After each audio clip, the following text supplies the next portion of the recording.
सिडकोच्या टेंडरमध्ये घोटाळा अशी चर्चा आहे। लाडक्या कंत्राटदाराला खुश करण्यासाठी नियमांची मोडतोड करण्यात आली अशी चर्चा आता रंगू लागली आहे। एकनाथ शिंदेंच्या नगरविकास खात्यात चाललंय तरी काय असा सवाल केला जातोय। एमएमआर क्षेत्रामध्ये कामाचा अनुभव असल्याची नवी अट। सिडकोने नवी मुंबईतील विमानतळ जवळ असलेल्या कुंदेवहाळ येथे सेंट्रल ऑफ एक्सेलन्स अंतर्गत विकासासाठी टेंडर प्रसिद्ध केलं होतं। सुरुवातीला यात कुठलाही संशय येत नव्हता। तेच ऑक्टोबर 2025 रोजी हे टेंडर प्रक्रिया सुरू झाली। टेंडर भरण्याची मुदतीत आता कंपनींनी आपल्या बोली सादर केल्या, पण त्या रात्री 10 वाजता अचानक एक आदेश आला आणि दोन्ही महत्त्वाची टेंडर्स रद्द केली गेली आहे। सुरुवातीला प्रशासकीय कारणास्तव ही टेंडर रद्द केल्याचं सांगण्यात आलंय। आपल्या प्रतिनिधी आकांक्षा देशमुख आपल्यासोबत फोन लाईनवरून जोडल्यात। आकांक्षा, काय अधिकची माहिती?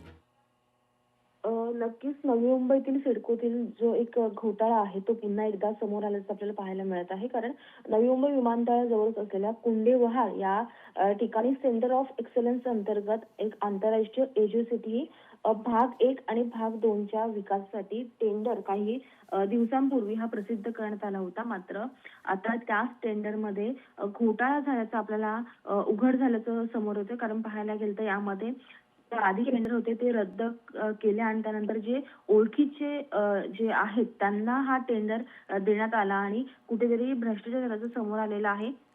या संदर्भात पाहायला गेलं तर आता यावर कोणाचं वरदहस्त आहे, कोणाचं राजकीय पुढारी यावर आहे का, हे अद्याप समोर आलं नसलं तरी पाहायला गेलं तर आता या प्रकरणाची संपूर्ण चौकशी व्हावी अशी मागणी देखील होत आहे। त्यामुळे आता हे प्रकरण नवीन काय वळण घेतं हे देखील पाहणं आपल्याला तितकंच महत्त्वाचं असेल। जी, धन्यवाद आपण दिलेल्या सविस्तर माहितीसाठी।